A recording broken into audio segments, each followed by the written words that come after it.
Welcome to the Cocoa Recovery Podcast.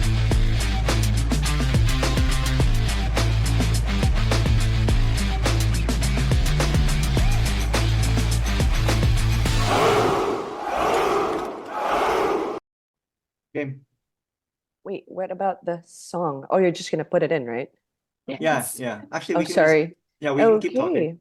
All right, let's just keep talking. I mean, this is informal anyways. Hi guys, welcome to the recovery group called Coco, the Recovery Group Podcast.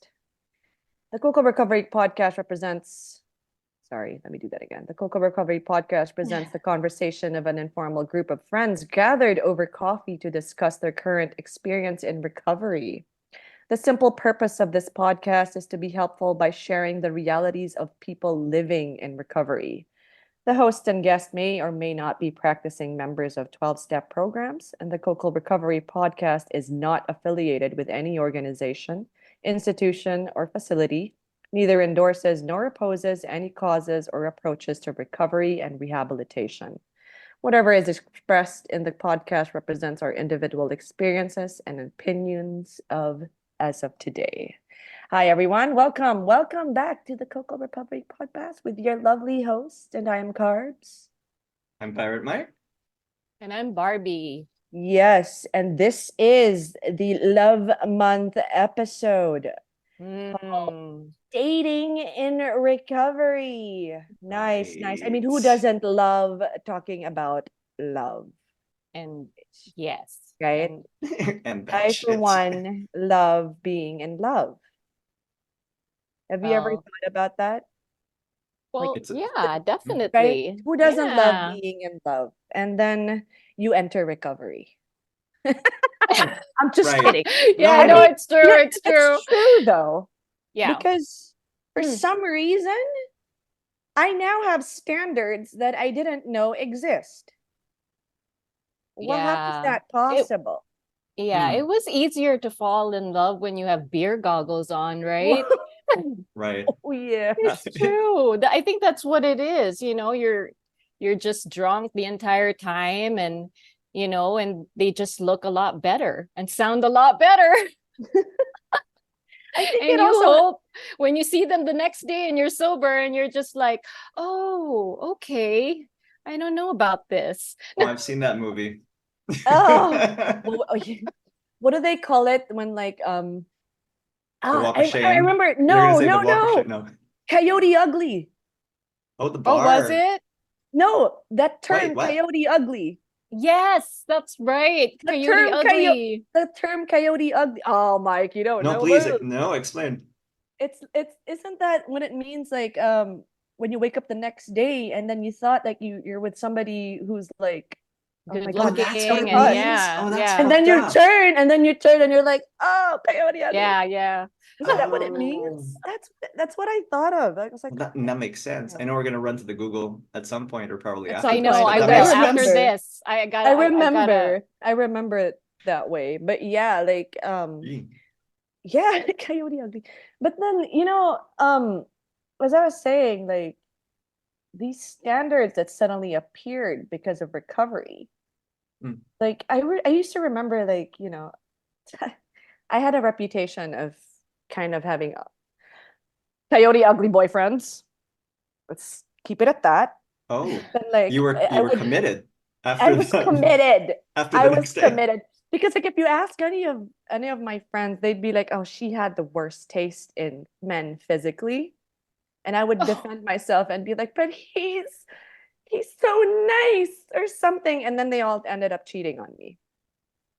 These Oh, that's ugly interesting. men, right? These Okay. ugly men had the audacity to cheat on me, and I would be like a mess, but I would still find the next ugly guy and like have me fall in love with that person and then drink and then, have a merry time while I was in that state of whatever. And then I see it like right now when I'm in recovery, I'm just like, what the fuck are my standards? Like right now, physically speaking, about being attracted to someone, I can't stand someone who has like messy hair. some people can, it's like some guys can get away with the messy grunge look, right? Okay, fine. Yeah, let's go with Chris Hemsworth or something. Yes, or like Jason Momoa. But you're not gonna find that in real life, are you? So there's no. And my He's a point real is, person, you know. I'm saying, like, here in the Philippines, we're not gonna find a Jason Momoa, right? And like, for some reason, I always thought, like, oh my God, like, even if he's ugly, like the personality is all that, and then I'm just like, no. For some reason, I'm like, there's nothing wrong with looking decent. All Hmm. of a sudden, all of a sudden, Wait, all of a I are we thought sudden. you still were talking gonna about the mention guy? something about Yeah. personality or whatever, No, but because it's already there. It's already there. That was a standard of it because I always looked at the personality and then they ended up being jerks. And like I never really looked at the physical. Like it wasn't, oh my God, like the physical stuff wasn't that important. And then Oh, now that's it's like, why. Yeah, we're and not then I'm talking about just the like, personality, Barbie, because she was already there. Now she's yeah, graduated to yeah. like the Okay. superficiality yeah. of Okay, it. okay. Oh my God. Can you imagine? I'm just like, God, am I I'm like thinking now, Are am you I not that becoming, shallow?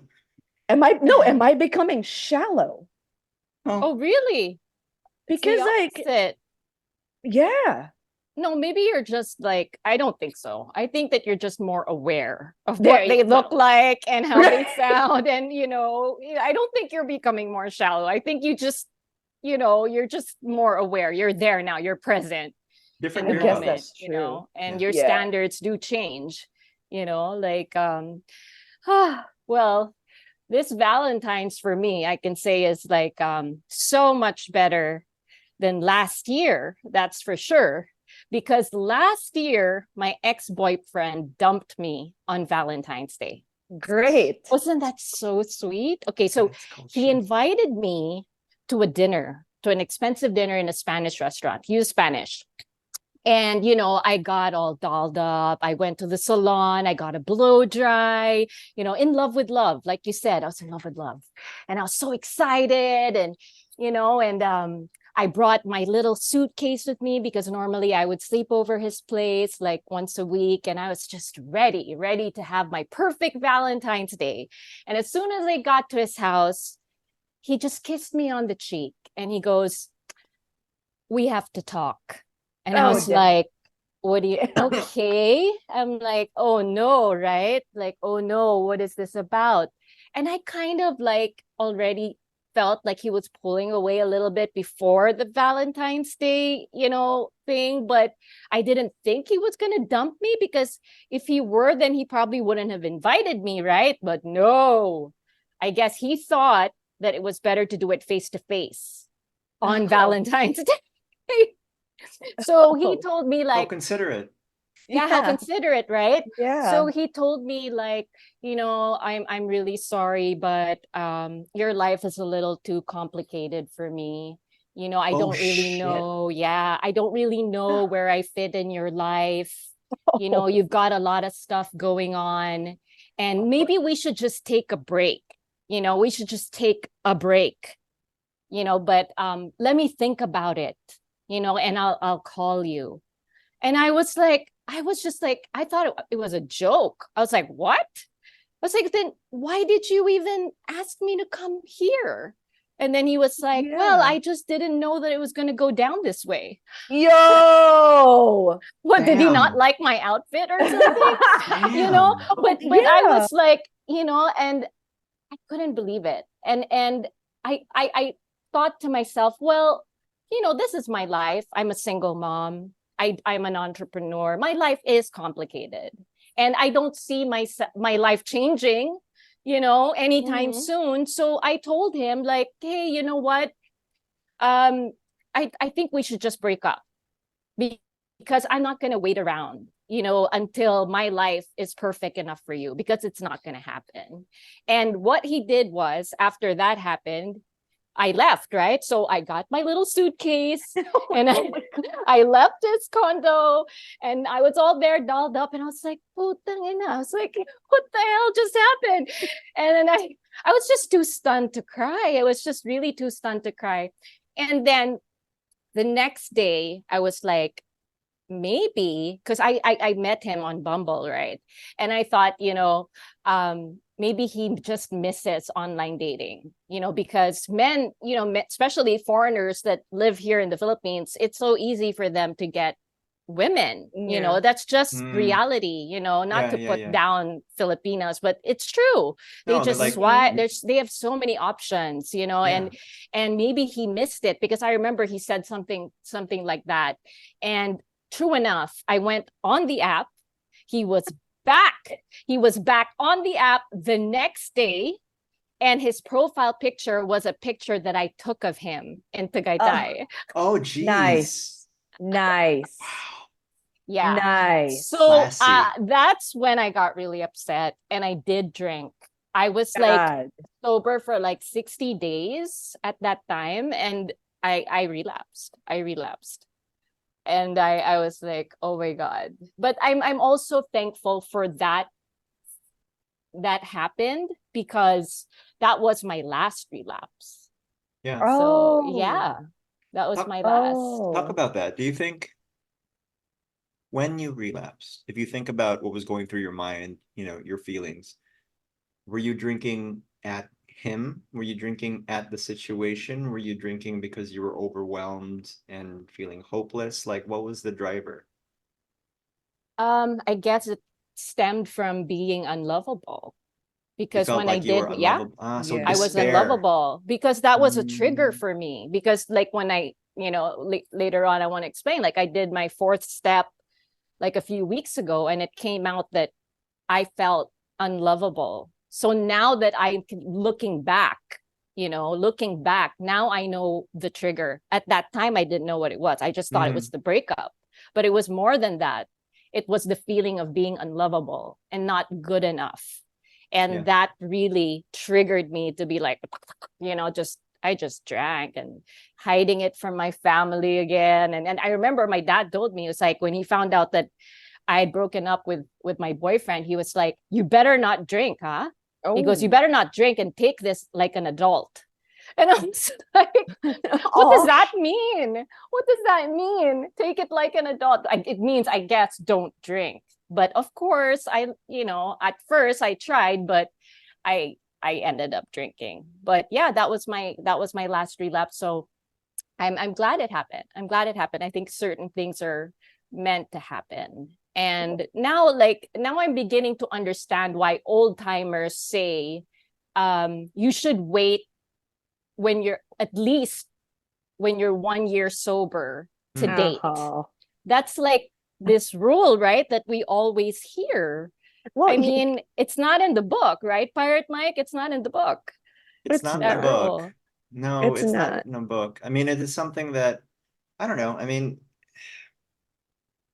it's not urban legend, but like something close to it, so it's almost like something that's become widely accepted in groups because it's repeated so often, right? And it's not difficult for me to imagine that it probably started off with people in recovery behaving inappropriately and kind of like what you said, when you first come in, Oh. everyone's vulnerable, um, Yeah.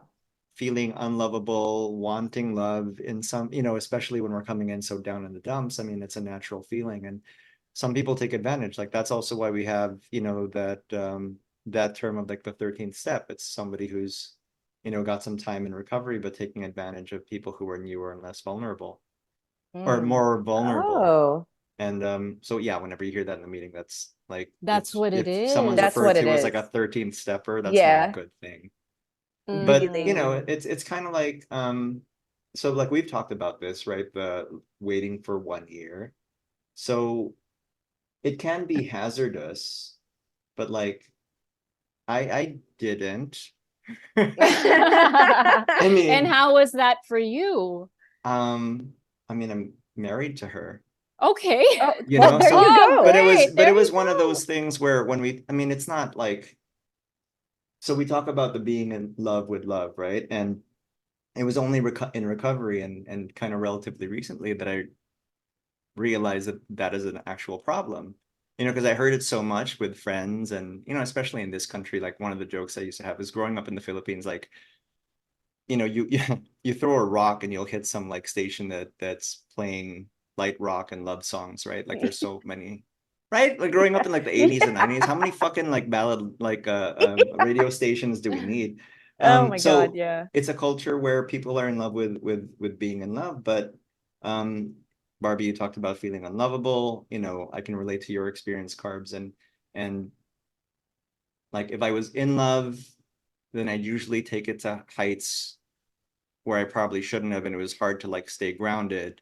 If I was hurt by love or rejected, then it became this like statement about me. And then I always saw myself as like this tragic figure, and that's just the way it's going to be for the rest of my life. So it was these like huge swings emotionally, right, of where I was going to be. I was either going to be like the lonely hero. Carbs, we talked about like my thing with Heathcliff and Wuthering Heights. Like I really thought that was going to be me, or like the Count of Monte Cristo and like all his, like I thought there was that tragic figure, but then sometimes it would be like Romeo and Juliet, right? So it seemed to be love somehow defined who I was as a person and how it was going to be like. And what I'm circling back to is like my wife and I, we dated for 6 years, starting in high school, and then 6 years, but then 4 years were like long distance. We were on different coasts of the country, and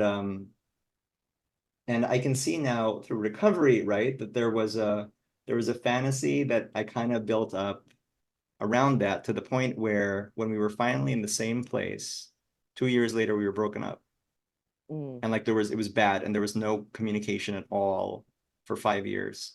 And I managed to ruin somebody else's life like within the 5 years. And then when I got sober, she was the first, I mean, of course, she was not of course, but she was the first fucking person that I wanted to make amends to, because I had ulterior motives. Oh, right.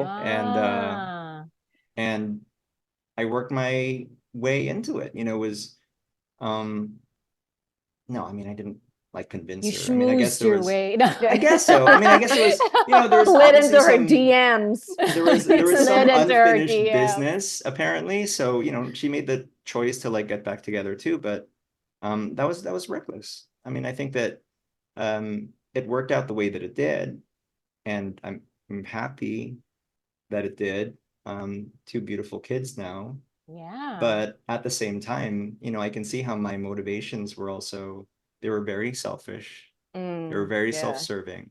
Yeah. Right. And they were very delusional, because I held on to this fantasy for like a really long time. And that was my primary motivator. That's so true. it's a little, That's it's different true. now, you know. So I think that there's also like a level setting that needed to happen with regards to like love and fantasy. And I'm only learning about that in recovery. Yeah, Yeah. exactly. That's what I'm Yeah. saying. Like the fantasy, like I get you, because like I love being in love, in the sense that you read all of these, you see all of these love stories, Romeo and Juliet, you against the world. Right. And then, you know, like the geeky guy falls in love with a hot girl. You know, all of these Yeah. things. I mean, even like, Disney cartoons, come yeah. on. I mean, you You know, the know? damsel in distress, and You the don't prince even have to comes. know his name, and you marry him the next day, you know? Oh, Okay, right. well, we're not Right? gonna do that. But I mean, you know, we're not But gonna that's do what that. we grew but up watching, you know. Thank yeah, goodness Disney has it's changed. I mean, now it's well, not like yeah. that anymore. But back in the day with Snow White and, you know, Sleeping It's like, Beauty getting I kissed while awake. she's asleep with no consent. I mean, she was asleep. There's no I don't think consent about it there. like that. I don't But think the about that. Disney movie that really got to me was when we were young, was the Beauty and the Beast part. Oh, that Because it was was good. That was a because Which good one? it was the one. inner one, Beauty and the Beast. Yes, He yes, falls in yeah. love with the Beast. I Right. pictured myself Oh, but wait. as When he turned into that. the prince, did Oh, both of I you was in guys, love. right? Oh, you were? I was Oh, I was in the, disappointed. yeah, I was more I like was that. Like, oh, I was I in like him love. better as thought the beast. No, that's exactly I how was I in felt, love. Pirate Mike. I thought, I was like, he was more guapo as the Beast. I was not. I loved him. I was like, I when was he not turned, happy. when The that dramatic turn. cartoon, Yeah. the traumatic Yeah. turn, and he goes like Yeah. that, and I was just like, I was- holy shit, what? No, Okay, but Carbs, were know you that. drinking that day? How old were I you? was That was like Maybe you were 91. drinking that day. 91. No, Okay. I was not. But No, I this mean, was this was Just try the watching it today. Maybe you'll find him ugly. no, but you get was the that the point, sexual right? awakening? Was that the that was Yes, like it that was was. It I'm less than was. 10 years old and I'm having feelings that I never knew I could have. I did, because I watched it in the cinema, I think, and then like I was when I saw that transformation, just something stirred, and I just wanted a boyfriend so bad, and I Yeah. wanted, and then like I grew up in a family that was so conservative, well, strict, because I was the only girl, so I was not allowed to have no boys can call you, or there are no guy friends allowed. And so the fantasy just started to build in me, and I'd be like, oh my god, this is it, like I get to do this in secret, the Romeo and Juliet. Oh Yeah. yeah. Yeah. Oh my god, you wouldn't The sneaking around. Yeah. you wouldn't believe the Hmm. shit I did. And just for me to feel that, how do you say it, that love from another person aside yeah. from my family and friends, and it was a Mm. deeper love that I thought I knew and could handle. And that was, I think, and then I remember one time when did I think I caught one of my boyfriends cheating. Actually, almost all of them did, but you know, the one that was really bad, I remember just like feeling so like, oh my god, the fantasy is broken and Oh. everything like that. And I couldn't find anyone to drink with. And so I bought like 6 beers, and I called my cousin. I go, just please stay with me. So I went over to her, and she's like, I'm not gonna drink. It's freaking what? It's a Thursday night. We have school tomorrow. It was just in high school. And I was like, okay, fine, to just watch me drink and then just like feel, just be with me in that moment. And you know what she said, which stuck to me till this day. She goes like, you know what's the problem with you? You love being in love and you can't be alone. Mm. And Yes. it's like Mhm. the fear of abandonment. That was it. I was like, wow, I didn't want to be alone, because every single one of them left me for another girl. God damn it. And then it stemmed the unlovable part. I'm not pretty enough. I'm not smart enough. Yeah. Yeah. I'm, it's just the insecurities just started to build. And then I just wanted a more fantastical image of love. Right. Yeah. Yeah. So if I can't be that, I'm going to be somebody else. Right. Yes. Just so that, like, you know how I altered myself just to be that perfect girl for a guy. Yeah. I would, like, I remember I dated a guy who was obsessed, okay, that's not video games. I could care less about video games. And I found myself in a computer shop doing Aw. Counter-Strike with a bunch of guys. Yeah. What? Why? Because the fantasy was alive. Yeah. That's it. And It's he insidious. loved it. And he loved that I was there. Yeah. You know? And I was just like, oh my God, but it wasn't me. It was Yeah. the fantasy of You me. lo-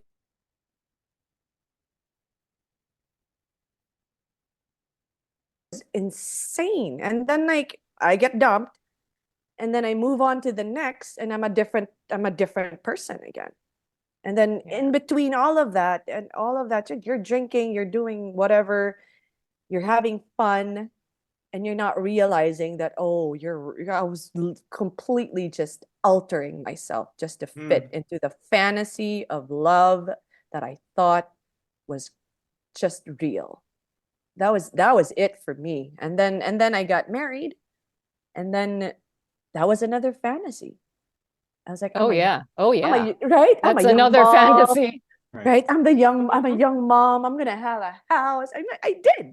Right. Yeah. I had all of The that. house with the white picket fence, Right? you know, With the that dog. dream with the With dog. the dog. And Mhm. the perfect little children and everything like that. And then the fantasy breaks again. Because And then reality sets in. reality. And then you're just like, shit, this isn't me.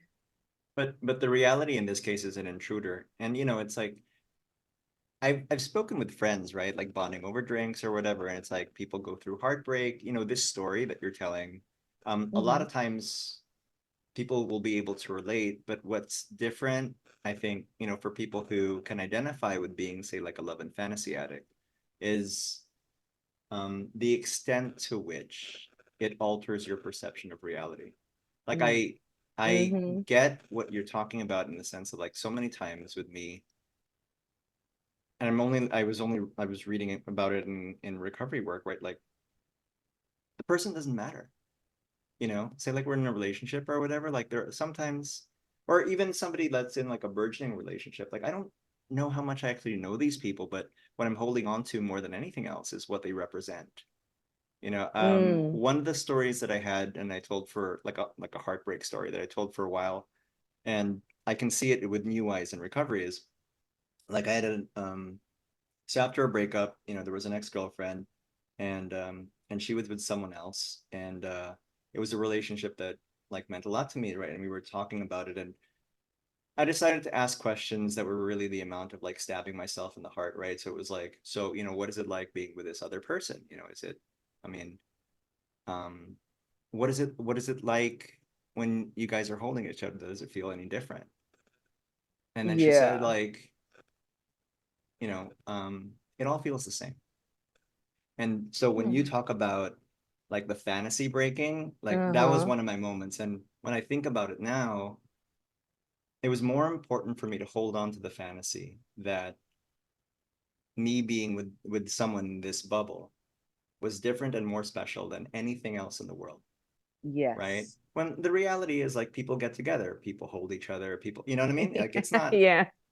like it's Yeah. not that Yeah. extraordinary, but Yeah. the way the fantasy lives in my head is it's like this is a core memory. And Yes. so, somebody not placing that, well, whatever, it's like it's so easy to break the fantasy because it's not actually about being with this person. It's about being in this scene, Yeah, exactly. Yeah. right? And Yeah. to give to like add like spice or like more mystery to that fantasy, you drink about it. Right. And then your thoughts just like, oh my God. You celebrate the love and you celebrate the breakup with a bottle or with Yeah. drugs, Yeah. right? And Yeah. then it's just that more amplified. Yeah. Mm-hmm. And then when you get sober, like I guess for me, what happened was that when I got sober, I was pretty much like, when I first got in, I was like, okay, if I can't have booze and like drugs, I might as well have men. That wasn't What? the case though, Oh, okay. because like I became so careful, or some just like, Careful. you know how, yeah, like men suck. I'm sorry, not Maybe you. you're trying to protect your sobriety. You feel like Probably. There maybe you that's what go. it is. Like deep I inside, was you're yeah. trying to protect your I'm sobriety. protecting Mm, what I mm. have now, and that for someone to enter that way again, it can't be in a fantastical, this like fireworks or something like that. I'm not going to allow that to Oh, happen that's because hard. like That it's hits hard. right. It's just going to shatter me again, and then No, we're but like, back to square don't throw away one. the fireworks, Carbs. No, I know. I mean, I'm not saying like I don't want fireworks. I do want fireworks. I'm just But you're not just, expecting I it to think you're be like, just careful. I think you're yeah, being just, careful. I'm all for the magic. Let's Yeah. let's have magic, but then like don't make a fool out of me again. Mm, That type of thing. yeah. Like, that's I guess that's how I'm approaching it now. Because Yeah. like my sponsor told me like, "Oh, it takes you have to wait 5 years before you date." And I'm like, Jesus Christ, the No, cobwebs I'm no, gonna have to I do clean out. not. I mean, I the do not cobwebs. agree. The cobwebs I'm gonna have to clean out in 5 years. Holy You shit. know what? I For mean, me, it's not the amount of time. It's the It's the quality. quality of yes. your recovery, where you are at in Exactly. recovery. And I think that's why, like for me, what happened to me was like I come from a broken family and I grew up very lonely. I think I was the middle child, so I didn't get attention from, I guess, my parents and my grandmother. Like they favored the other kids, and I didn't have love, I think. And I remember just wanting somebody to love me growing up. That's all I wanted. So as I grew up and I got attention from the boys, right? In middle school and high school. Oh my God, I can't even count how many boyfriends I've had. To be honest, I think I dated the whole soccer team. But no, but yeah, it's just, I was looking for love, just the attention. And that's why every time I wasn't with anyone, something was missing. Something was broken inside, like, and I felt like something like, wait, I have to have a crush on someone, because I felt like I was in a movie. I always thought I was in like like a Meg Ryan movie. And if I wasn't, then what's happening? My life is boring. I'm not living. I have to be in love. That was the only thing that made me feel alive, because I just, without someone, I felt so alone. And so it didn't matter what guy it was, whether he was doing drugs or, I mean, they were all good looking though, I have to say. But Gee, thanks. Gee, thanks. I said, but So wasn't it a requirement for you before? Like for me, it was like, oh, this guy better be drinking. This guy better be. yeah, It was a requirement for me. it was that a the guy had to requirement. be drinking or had to be doing something illegal. I don't Yes. know. It was a requirement. yeah? Like we can't have fun if we're not doing this. Like we're not Exactly. drinking. If we're not drinking, we're not gonna have fun. Yeah. If we're not popping some pills, we're not gonna have fun. Yeah, if he didn't come from rehab, then no, I'm not gonna date you. Then no. I'm sorry, you're too Even normal Hard for pass. me. Yeah, you're too normal for you. Oh, you have a job? No, I can't do that. No, like seriously, I like the bad boys. Like I dated all the bad boys. They all came, I even my ex-husband and everything. And oh my goodness. Like I really thought that I had a sign on my forehead that said only, drug addicts, please, and Because why? Caretaker ba? yes. Caretaker. And that's why, I'm beginning to believe the old timers, it's not the 1 year thing. It's really that you need you need time to focus on yourself.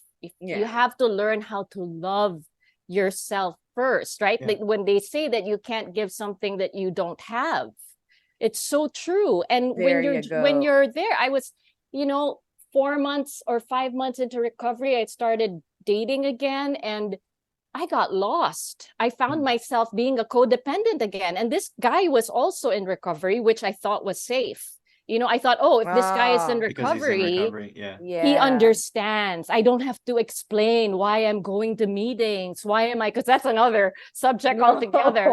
But I wanted someone to understand where I was. But since I didn't love myself yet, I didn't realize how much of a codependent I was.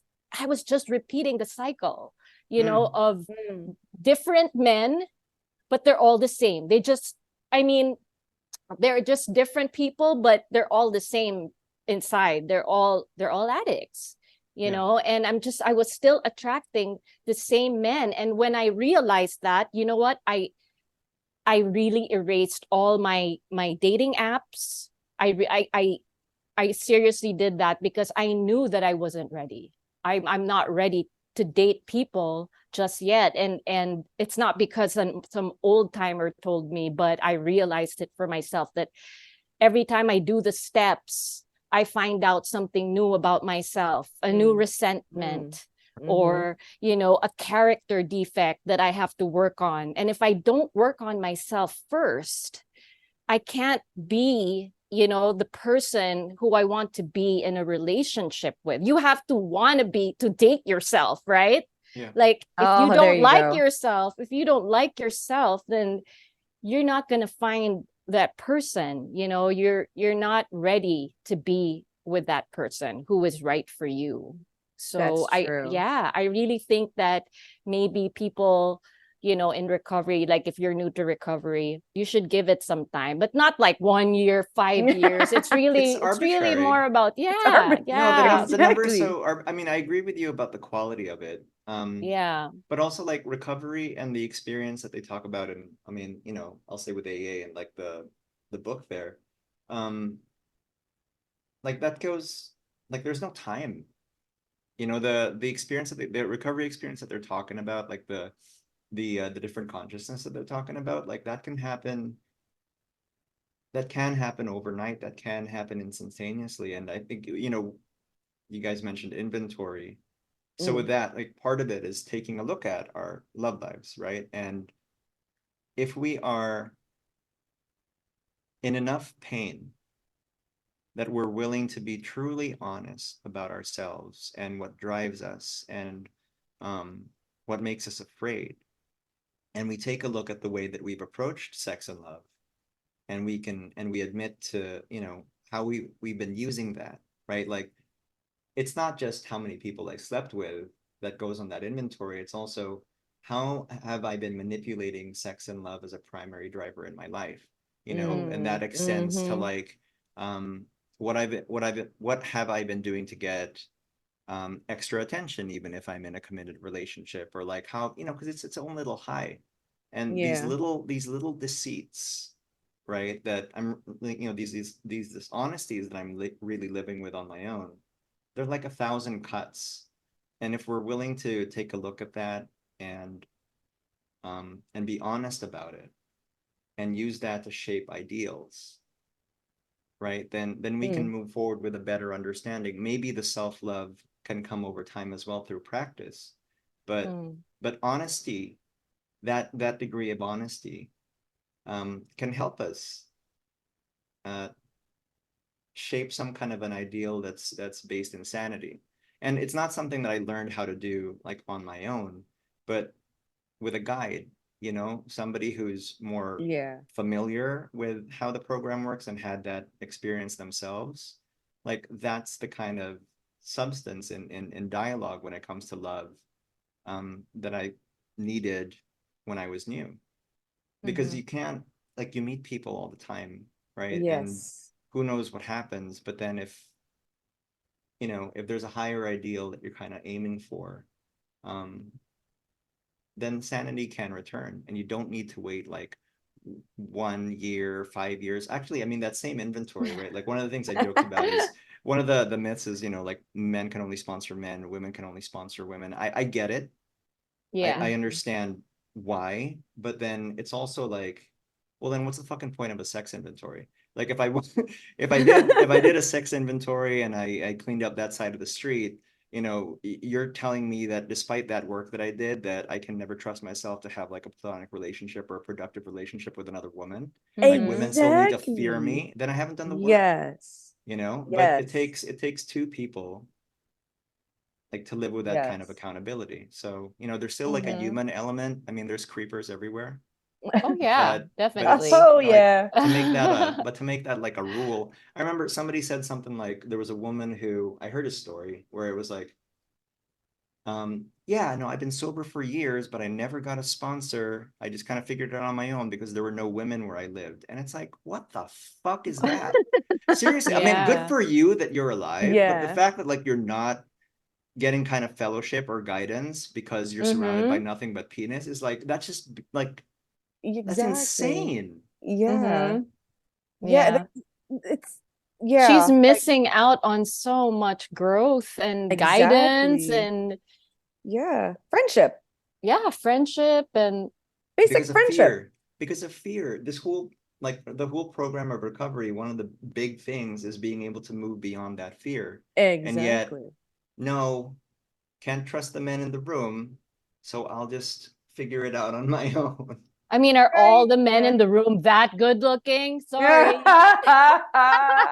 No, Yikes! no, it's Shots like fired. it's like saying that It's like, oh, even she's though gonna fall in love with me. I'm like, no, really? it's like saying So like much for hate mail if we're gonna get. I got that because like I was told, well, I mean I respect the fact that that my like it's sort of like an unwritten rule that only men can sponsor men and women can sponsor women. But what dawned on me when that was said, I was just like, why? Is it because like of the stigma of being an addict that that affects women and men differently? You know what I'm saying? Yeah, well, it is a very different experience, and I recognize that. Like there are some things I have, I sponsor women, right? And I know Yeah. that there are parts of their experience that I simply won't be able to relate to. And I'm glad they have Yes. other female friends that they can talk to. But when we're talking about like the nuts and bolts of things, like feeling unloved, feeling unlovable, fear, you know, we can all relate to fundamentals. Yeah. Exactly. I was just like, okay, but so if I get a male sponsor, I just want to talk about my period. Like, like, I'm sorry, I'm PMSing. You won't understand. So, I think right? I think I heard that like somebody justified the whole, you don't want a male sponsor because they can't talk to you about your period, which I also think is fucking insane. Why can't Like you? Why my can't female you? sponsees, like, I mean, I'm not gonna say they tell me all the time, but like it's not off the table. Like, oh, you're going through that? Okay, Yeah, what's let's the Yeah. move big on. deal? We're all Yeah. adults. It happens. It's a natural thing, right? I'm just saying. But then, yeah. No, but speaking about that whole length of when you can Time, date yeah. again, right? Because I was watching 28 Days again. Go. Then Sandra Bullock. in rehab, like the gay guy asked, like, when can I start dating? He goes like that. And then Steve Buscemi, the counselor, goes like, okay, here's what you do. You get a plant. You get a plant, and then you nurture that plant, and then you get a pet. After 2 years, if that plant and that pet is still alive, then you can have a relationship. Then you can enter into a relationship. And then towards the end of the movie, like Sandra Bullock like enters this plant shop, and then the gay guy is there with his dead plant. And then there was like and then on the floor was his bulldog, right? And he was asking the guy in the plant shop, like, what happened? I gave it water, it's not supposed to die. I gave it everything, like everything. And then the guy goes, did you water it? Did you water it? No, no, no, you don't understand. Like the guy goes, you don't understand, it can't die. And then he goes like, I'm never gonna get laid. Like that. And then Sandra Bullock was just like, hey, and then the guy goes, like, like crying over the plant. And then it's like he was really, really trying to be at that point where he can start dating. And I was just like, you're not gonna date a plant or a dog. You're not gonna date a Yeah. plant You're or I a not- mean, dog. you should see my condo. It's full of plants, thriving plants from the pandemic. And I have a beautiful dog, and I'm still not ready to date. I'm sorry. That's just crazy. That's crazy. And I was like, You 2 years of That's a- keeping the plant and the dog alive, meaning to say you feed it, you bathe it. I'm like, I'm not gonna be a nurse, Yeah, or a right? vet. Or a Or a vet. vet. Or a Like, right? That Botanist. really gonna be a gardener. baffled me. That really baffled me. I was like, this is what they're Yeah. saying in I mean, like in the rehab centers or something. I mean, I'm just I saying guess everyone just has their own rules, but the truth is it's really just about, the quality of your recovery and how healthy you are inside, like if you're able to deal with your past and your resentments. Really, I think it's really about the resentments, because if that turns into garbage, and eventually when you keep all that garbage is going to smell, and that person that you're dating is going to smell it. Yeah. Definitely. And also, like when you carry all these resentments, you have a tendency to project these things onto your partner. It's like you get triggered and you don't know why, but that's because this person, cheated on me before. So all of a sudden you're like, oh, this guy's going to cheat on me also, like, stuff like that. If you don't deal with your resentments and write it down and share it with your sponsor and let it go, it's going to be hard to date, I think, until you just let a lot of these things go first. It's not a rule, but for me, I think now that I've done step 4, I think I'm more ready. No. No, but I'm confidence not. flowing I in. mean, there is a little more confidence, but not 100%. I know that I still have to work. I think I'll always be a work in progress. That's true. So Got that. But No, but yeah, I'm I did my 8th step, so people have amends, and I'm just like, thank God I don't have to make amends to any ex-boyfriend. Like, Were hell you no. were you Like, afraid that that was gonna come? yeah, Yeah. because like it was a thing that dawned on me, and I'm just like, if I do that, or if I even attempt or even think about it, it's like those people are already happy. There's no need for me to like you know go into the go and like dig up the past and be like, I'm sorry, and be like, what for?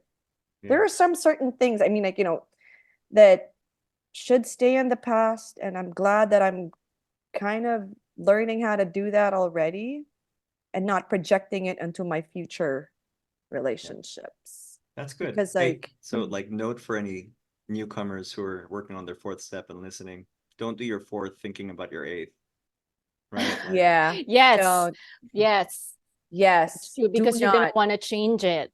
You know, Oh, when I thought about that, I was asking my sponsors, like, is it too late?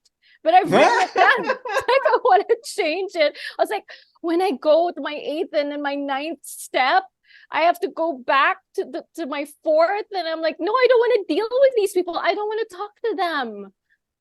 So I'm there like just erasing. I was kidding.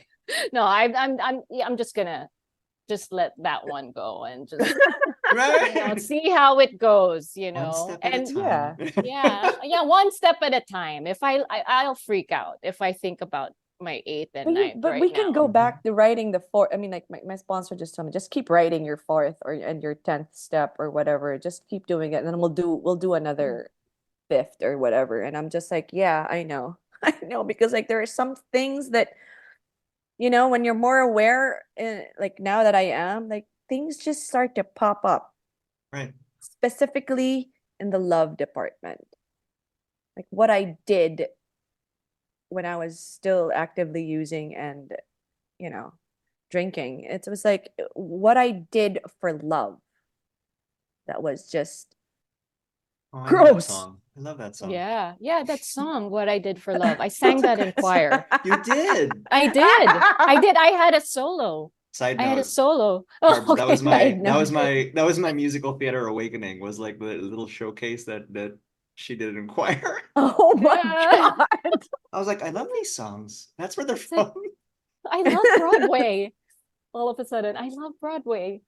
But yeah, I do love that song. And yeah, and as we like now, now that I'm farther along in my recovery, I had this opportunity just a few weeks back, making amends with my ex-husband. And that was a major, major thing for me, that for us to apologize to each other in front of my daughter. That was crazy. It was like I felt that, God was there, my higher power was there. And I didn't think, I mean, I've been separated from my ex-husband for like 4 years now, 1.5 divorced. But, for this to happen, it was the right moment. It happened at the right time. I had to be ready to receive that Wow. that apology, because if it had happened in any other time, I wouldn't have understood it, or I probably wouldn't have been ready to forgive, or I wouldn't have said sorry back, because now I learned that I Mm, played a role. I played a yeah. role Oh, in that's that great. marriage Yeah. ending. I felt like Yes. before all the things that I learned in recovery, I just thought I was the victim. Uh-huh. I didn't know that I had a role in it. And that's what we learn when we do the steps, that we play a role in it. And now that I've imagined that felt like a thorn that was like pulled out of my heart, Oh, that was wow. Yeah. healing. Yeah. That was so healing for Mm. for both of us, because we still co-parent. My child now can see that both her parents still care for each other, even though they're no longer together. They know how to apologize to each other, and that's great. That's what I want my child to learn. And now that that's kind of, I've gotten through that, and now I'm ready to date. No, I'm just kidding. No, I'm just saying. It all boils down to that. It all boils down. It all boils down. No, everything, The something end always game. happens. No, it's true. It is. This is the long game, the long Yeah. game. And Yeah. I really believe it's the long game. Like every single thing happens in my life for a reason. And it's bringing me towards, being ready eventually, Yeah. and Eventually. yeah. What was It's that? great. So, It's That great. book and movie, there's that line from that, I know it's a book, but the movie, like, Perks of Being a Wallflower. What is it that we Perks accept of being the a love, wallflower. we accept the Yeah. love that we believe we deserve, Yeah. or something to There. that effect, right? And Yeah. Mhm. I can see how that was true when I was drinking and it was more in self-pity, right? Mm-hmm. And it becomes something else in recovery when we're learning how to actually like live. Exactly. Yeah. Exactly. Now, like, do you guys think? I mean, well, you're married, Mike, but you and me think you're ever gonna? I'm not I mean, exempt from this no, question. okay, no. I mean, I'm just saying because, like, do you think that, like, speaking of standards, right? Because, like, I get asked this all the time, like, the explanation of, oh, you're in recovery and everything like that. Is that a lifelong commitment? But it's like guys ask me that, like, are you still doing those meetings? And I'm just like, it's like, why? And I'm just like, if you don't want me to go fucking crazy, then you're gonna have to accept the fact that I'm in fucking recovery. Now, Yeah. I don't want to exempt guys from recovery because, like, first of all, I don't like anybody in recovery right now because I don't think there's anyone. And Yeah, then there's outside the outs for me right, too. there's none. And then outside We're losing more recovery. listeners as we speak. But outside recovery, like, if ever I do start dating, or I'm out, because I'm not out there to look for anyone right now. But if ever I was gonna start this, the it's slim pickings. It's slim pickings, really. This is not Like dating in my in the world. Yes. Yes. I don't know what world I'm living in, but it's the real world apparently, and, like, it's slim Yeah. pickings. I Yeah, I don't know mean, if it's because I'm in recovery that I'm wary of people, or it's because these people expect something from me that I cannot give. Like, you know what I'm saying? Like, even from people, like, oh, like, you have to do, like, I was talking to this guy and he was like, oh, you're still doing those meetings? And I was like, God, you were so cute. but It was like a ball buster, and I was just like, that's it. yeah, I'm not gonna yeah, waste yeah, my time talking to you. No, I'm just yeah. like, But they have no right? idea. That's why they're so clueless about, it's But they have no where is this? idea. Right? But what's the setting? Like, Yeah, where were What's this? you? What was this? Like, he's a longtime friend. Yeah, he's a longtime friend, and then he found out that I was in recovery, and I kind of had a crush on him and everything, and so started talking, and then he's like, "Oh, you're still doing that? oh, How it long was wasn't in that?" a bar. Okay. It wasn't, and then he goes like, "Oh, how long do you have to do that?" And I'm like, "For life, motherfucker." What? Yeah. What? It's like this program. I go like, well, if I want to stay in the I mean, if I want to stay sane, or and it's just like like, I thought it would be easier for me to just be Mm. myself, and then I could attract the right. Apparently, I'm not attracting you know, anyone yet. So maybe my higher power is like, let me throw Yeah, some not curveballs just at not you. yet. Not Let me, yet. let me see how you're gonna handle this guy, and then we'll go from there, Yeah. right? And I'm just like, okay, you asked me that question, so cute, and now you're not. So that's off the Well, people thing. are still, I mean, people are still, I mean, I have to say, right? Like, there's, it's a problem of abundance in the Yo, sense that, like, there are guys who are approaching you, and, like, I'll speak for myself. So, like, yeah, I did end up with my wife who was my ex-girlfriend, but that's like, I couldn't form relationships with people for a good like 9 months in sobriety. there weren't women coming up to me wanting to date, right? It was really, no, it was lonely. And I do Yeah. identify as an introvert. So like for much of my life, I can count on literally one hand, like how many women I've dated. And a big part of it is because of like the social awkwardness and just like self-esteem issues or whatever. But you know, there wasn't like a sea of fish to fucking sift through, at least not through my view. So, but I wonder like if you ever considered that what you're experiencing might also be part of like this hard reset. You know, True. if let's say if you're at a I point think where so. if you're at a point where you've just somehow been able to let go of your attachment to that fantasy, then and you know you're feeling these new standards like come in, then there's a little bit of like a maybe not like a grieving period, but maybe something like it where it feels new and uncomfortable and whatever, because you're not looking to fill a void with somebody else all of a sudden, right? Yeah. You're not in agony about the fact that you're alone. It's just you're learning to live life differently, Yeah. That's true. That's right? true. Yeah. Yeah. Like, you It's know, the like, absence of the neediness of that, right? Where yeah. you're like rushing to like get the next prince in line. Yeah. Yeah. The Yeah. neediness of it. The Mhm. wanting that person to just like, you know, you can text any time of the day, you can call or and not like it's too much work, really, to be honest. Like it's too much money, it's too much work. And I just want I guess what I'm trying to say is I just want it to be as natural as it can be for me now. Yeah. You Yeah. know, the I now get that. the me now. Like you The want it to happen cards now. organically. Yeah. Yeah. Like can it be possible, higher power, that I don't have to do so much work? Like, you know, Yes.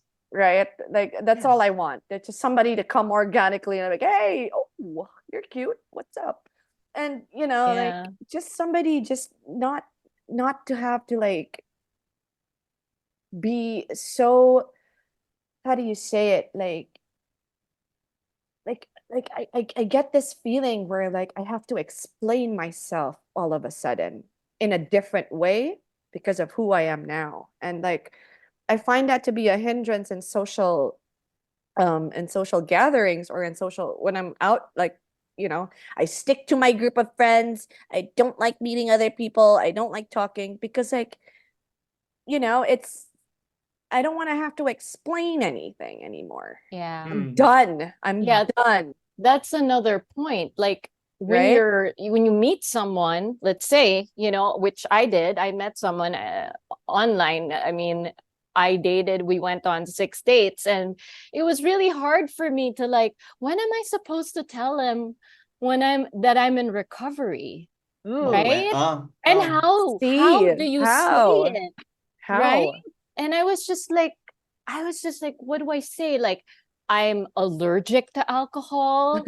Like, how come you don't drink? Oh, I'm allergic to alcohol. Do you say like, normally I just say that like, I'm just not a good drunk, because that's the truth. I'm just not a good yeah drunk. Alcohol and I'm just not a good drunk. But then they tend to ask more. And you're just like, yeah like, especially you definitely don't want to say it on the first date, but they will ask, like, oh, yeah how come you're not drinking, Oh, and then yeah. I just say that, oh, it just, I'm trying to be healthy, like I don't know, I no still because like don't you know run what to out say. you run out of Yeah, it you run out of like all of these like oh it's Friday I Lenten season we don't it's my I don't know Lenten season. right yeah, but and it's then my Lenten sacrifice I'm not gonna you run out of of all of these excuses and then when you tell yeah, them oh I'm in recovery why what happened Right. right, and then you oh have to be then like, and oh, then there's Right. something oh wrong with you. there we Yeah, go Yeah. and so there we like go with this guy, right? So I was like, I've been seeing him like for, I think maybe this was the fifth date or something, and I was on my way to a meeting, and I had to Mm. tell him that I was going to a meeting, and I wore this shirt and it said sober mom, and he's like, why are you wearing that shirt? And I was like, because I'm sober. I'm a sober mom. And he's like, they might think like you're an alcoholic or something. And I was like, but I am. And that's when I told him. That's when the I ice was told broken. him. Yeah, because I am like, oh my God. And it was very awkward. And then he was like, oh, okay, cool. I mean, what was he supposed to say, right? Right. He still cooked lunch for me that day. I mean, I came back after the meeting and he still had lunch ready for me. So maybe we should give people the benefit of the doubt. Maybe for some people they'll accept it. Yeah, you know? maybe. Yeah. And Oh, there yeah. will Yeah. be people also be like, I don't want that in my life. I mean, I've been True. rejected before because I was an alcoholic. That's happened. So I'm very careful as to when, I really have no idea. Like when I start dating, like that's why I always think that it's better to date someone in recovery because I just want to avoid the whole You don't have to talk about- conversation. I don't want to have that conversation. So awkward. So awkward. Oh my God. It is. It is awkward. Yeah. Or even just like not even talking about dating someone, but like meeting new people. If we're talking about relationships, right? Like I just remember this guy. Well, he wasn't up. It was just like introduced and everything like that. And he saw that I wasn't drinking, and he goes like, "Why aren't you drinking?" And I was just like, "Oh, I'm drinking my coffee," which I was. And he goes like, "Whoa, are you gonna drink later?" And I was like, "Is this gonna end?" It didn't end. And then like my friend just goes like, "Can you stop badgering her about the drink? She's in recovery." It's like that was so awkward because it didn't stop from there. And she was like, "Why? What happened?" And I was just like, that's it. I get turned off with people, and like my friends have to step in and say, like, stop. There are just some people who are just like, all up in that are it and be, like, ignorant. Yeah. ignorant and everything Right. again. And I'm just like supposed to like, okay, I accept who you are, and I'm gonna let you go. Right. And then right, it's just that awkward situation wherein like you're with a group of people, and sometimes I appreciate this because like I surround myself with people who protect my sobriety along with me. But it gets awkward, and I hate putting people in that position. Yeah. And Yeah. that's just being friends. And Yeah. that's just like how tiring that is. It's just like, God It damn it. is. Yeah. I Really? forgot how awkward that it could. And so what I appreciate about the fact that I'm having this conversation with you and it's on a live recording is I'm like, now I just remember like, no, asshole, you did actually go on a couple dates like in your first year before you got back together with your with your wife. And It's Barbie, all you were going talking back about to you. it's all coming back to me, but you were talking about like dating someone in recovery because it's easier, and that's kind of it was like I don't want to use low-hanging fruit, but I did. So the people who I dated, right? There was like a Uh-huh. sympathetic coworker, and then Mm, there were a couple Mhm. of girls who I dated or liked in high school. And I thought like, so with the sympathetic coworker naman, then there was like the oversharing because we were already working together. So it was Mm. like, what happened? Well, mm. blah, da, da, da, da, da, da, da, da. And I can already see it's like, well, this guy's clearly got more baggage than like is allowable on the plane, so that's not gonna go anywhere. And then, with the other two who I knew before, it was either a combination of that, like let's, maybe he needs some time to get over the baggage, or just the chemistry wasn't there anymore. Yeah. But I Yeah. was definitely afraid of going into like open market, so to speak. I mean, online dating wasn't a thing then. I think at the time like Match.com was more prevalent. I'm fucking Yeah. dating myself, and the one time I checked it out, like I saw almost immediately that my ex-wife was there too, and I'm like, I'm not fucking going near this thing ever. Like, shut, cancel account. Like, I don't know how this is gonna work, but there's no way that I'm gonna. Oh. Yeah. But Oh. that's how people date now, and No, even come on. no, I've never it's gone on an true. app. It's true. I I have mean, never gone on an app. no, it's because we're the Yeah. titos and titas of I was Manila. gonna That's say, what it is. this is our That's segment. why, but I'm I had to go on it because, because of the pandemic, and my friend put me on Bumble. And since I felt like it's the woman that chooses the guy, I thought it was okay. it was a good deal, and Oh, right, yeah. now Bumble Yeah. has this thing where you can say that you're sober, because you can say like drinking frequently, sober, or never, or so I put sober, but nobody ever looks at that. Nobody ever reads your No? bio. You can Men tell? just look at your picture like, oh, there The she is. pictures. I It's like her it's the I like her in her bikini, and they don't that's it. that's it. They don't look That's at it. the sober and everything. So when I go on a date with them, I still have to explain why I'm not drinking, so. Yeah. But yeah, I found it so difficult. And you know what? I mean, I did find a boyfriend there, but that didn't last. And I just found it to be so tiring. And I felt like it was like a trigger. It was triggering me to drink, because it was just so disappointing. I mean, you really have to go. Yeah. They say you have to kiss a lot of frogs before you meet a prince. That's how I felt. Like I was just kissing so many frogs. And I felt like I wanted to drink each and every time. I would invest in even a conversation. You're having a conversation with the same person for 3 days in a row, and and then you meet, and then it's like he's not what he says he is, and it's such a bummer. And Oh, wait, he's like he's catfish? much. Like Yeah, you it's get not catfish? really there was a person who catfished me, but thank God I found out before I went on an actual date. But there was this one Yay! guy who looked better in the pictures, but when I saw him, he looked a lot older. And Oh no. and then you have to break it to them that after the first date, oh, I'm sorry, but I just only see us as friends. Because some of them, they get so excited, that they think that that's it, it was a great date for them. For you, it wasn't. So you have to like let them know that, oh, I'm sorry, but I don't see us being together romantically. I see us as being friends. Some of them get really mad. Like they take it so personally. Like they're Oh, just yeah. like, I- yeah. You're like, oh. I Oh. know, like I'm just Well, like, yeah. this is what online dating is. You're That's supposed true. to, like That's true. so that Yeah. and they say like with addicts also, right? Like when somebody, like when you get into a relationship, it's like you kind of fast forward already, and you have like, it's like you see the wedding, you see the you Yes. see all of these things, and it's like Yes. you're on Yeah. your I first had date, and I Yeah. had to break that. That was a fantasy of mine. Every boyfriend, I had a freaking list of baby names and like the wedding dress, That's amazing.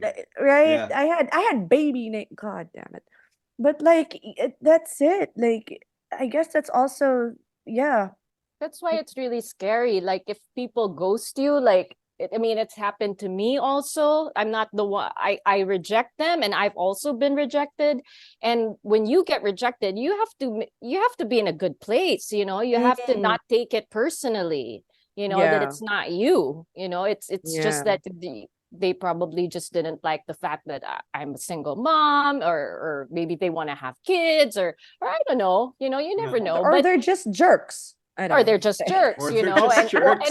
I've also met, actually I can write a whole book about online dating. There's someone like, Do that it. they're like, we went to this hotel, like restaurant, Samba, which is amazing, and he thought that, he's like, oh, it was a great date. He's like, you want to get a room?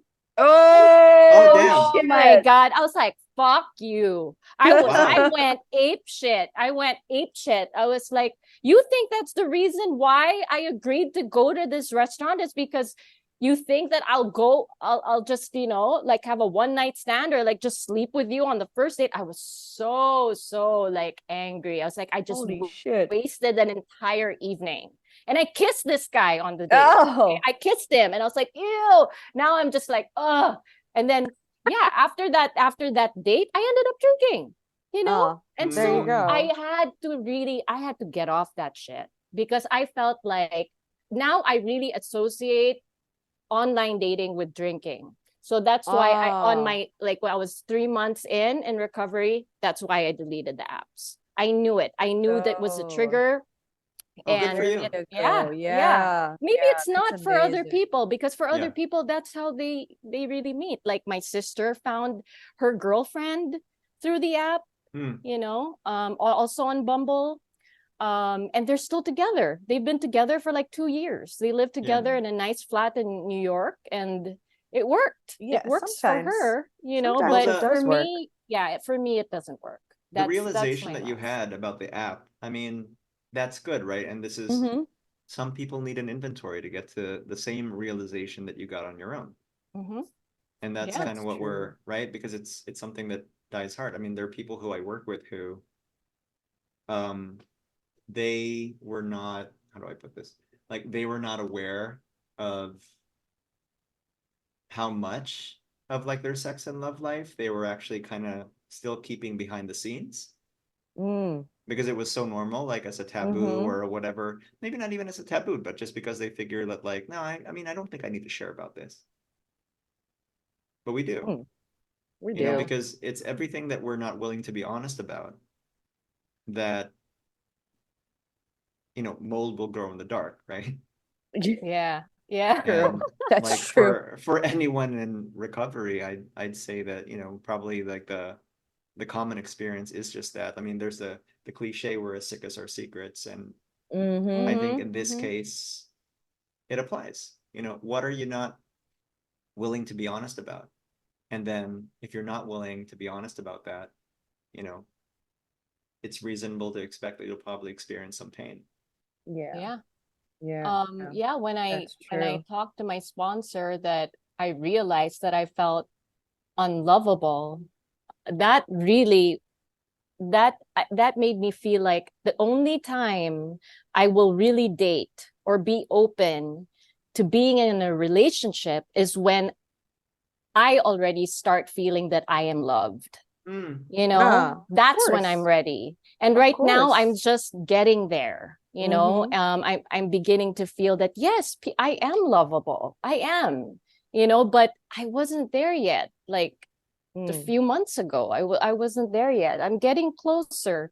But yeah, instead of sometimes, we look at potential partners and we see, oh, is he a nice guy? Does he have a job? Sometimes we forget to look inside. What do I Mm. have to offer also? Here I am. I feel unlovable.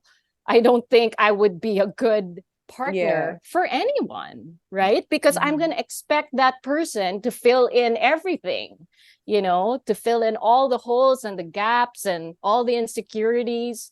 So, yeah, I'm Yeah, not going to be, that's a yeah. tall I'm order going to to be ask of that, someone, yeah, it is. It is. I'm going to be that right? needy, codependent girlfriend. Who would Yeah. want that, right? So, Yeah. yeah, That's a tall definitely. order. Yeah. Mm-hmm.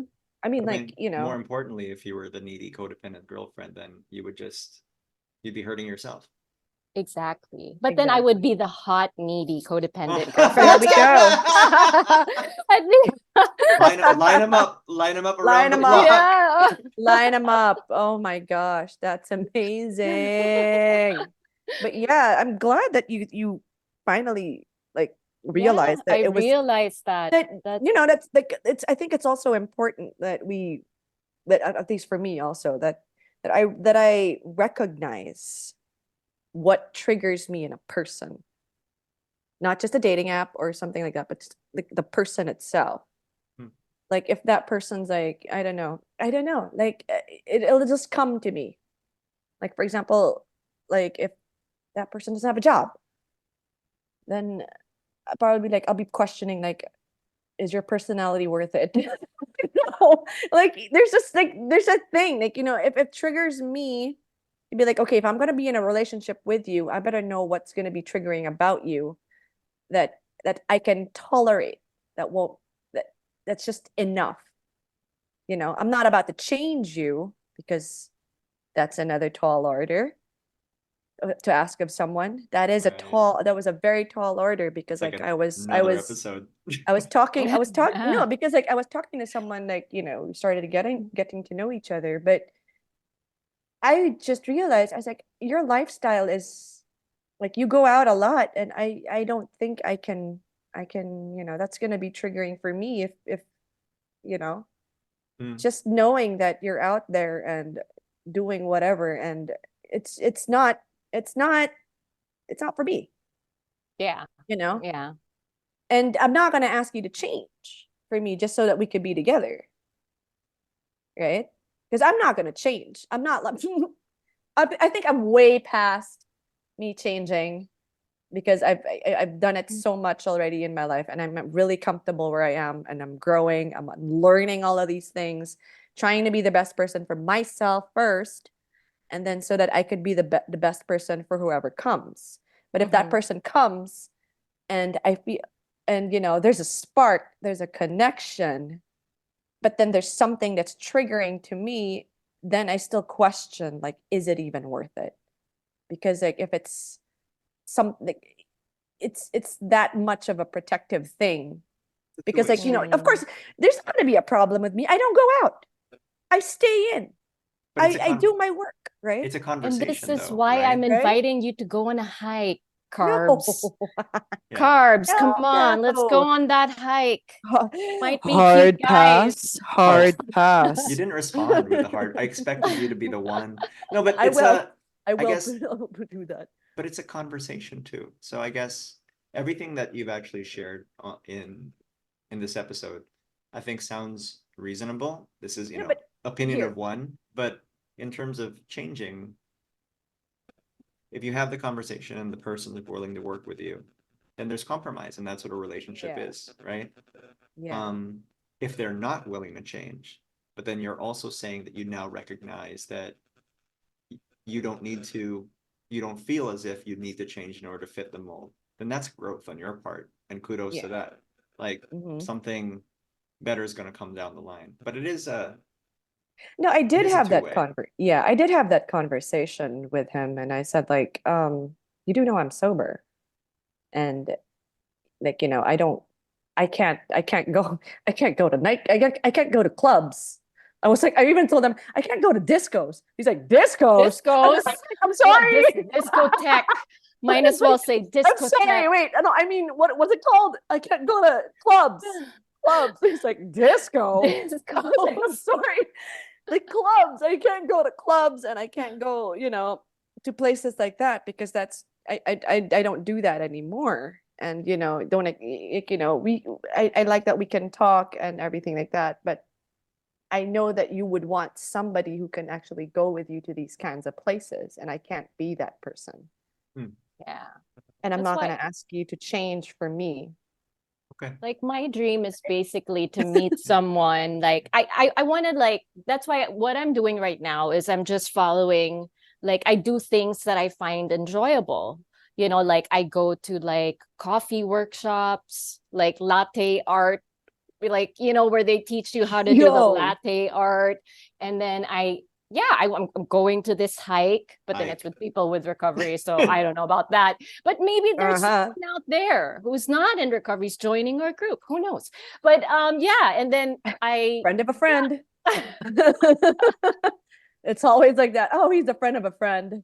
and then I go to this, like, I went to this pottery class, like in the park and stuff Okay. like that. Just Yeah. but I'm not like hoping to meet them. Of course, like if I meet someone, yeah, but I'm just enjoying my life sober. And I'm hoping, because I'm not online dating anymore, that because I'm enjoying myself doing the things that, I'm trying to learn new things and new hobbies, which is also really good for my recovery, that maybe that's where I'm going to meet the right person, because I also don't go out. Like, because when we say out, we don't go to clubs. Yeah, no, We don't exactly. go to We don't bars. Discos. We don't. We don't go to discos.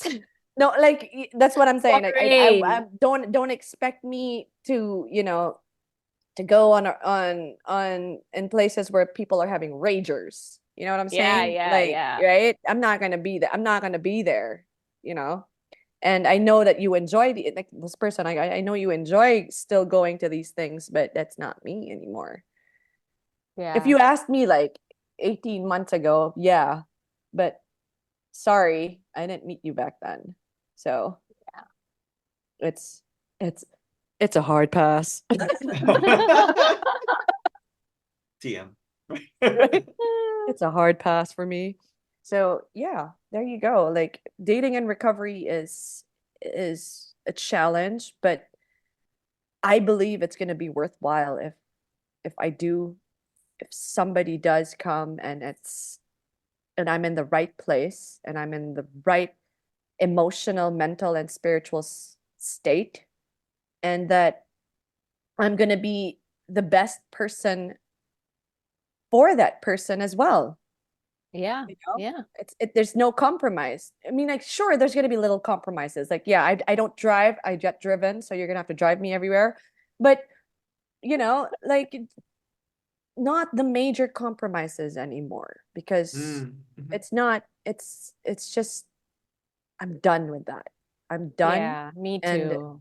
it's, this is the life that I'm choosing to be in recovery. And I guess what I'm trying to say is it's probably my number one priority because Yes. Exactly. right? Exactly. It's the way I live now. And Mm-hmm.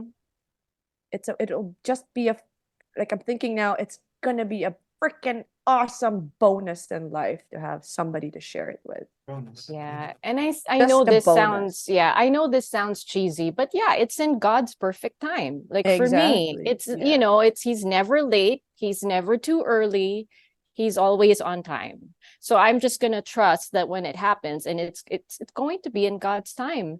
And when I was online dating, the first thing I would do when I would wake up is get my phone and then look at the app like how everybody does it, and then you just Yeah.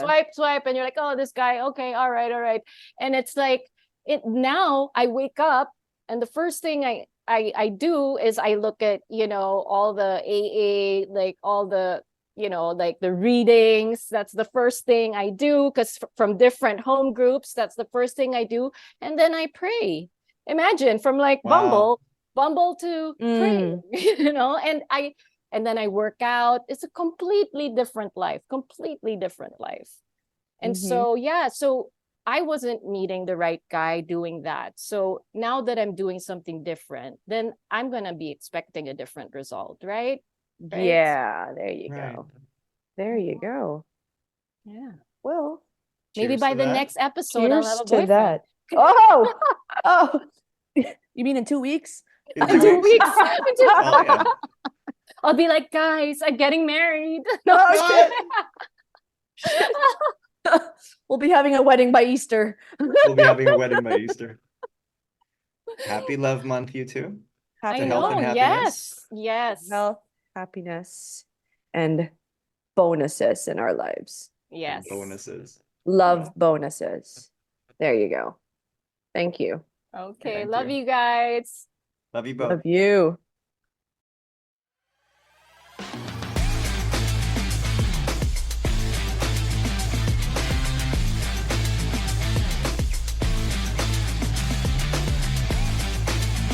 This has been an episode of the Coco Recovery Podcast. If you would like to get in touch with our hosts or guests, please email us at cocorecoverypodcast@gmail.com. Thanks for listening.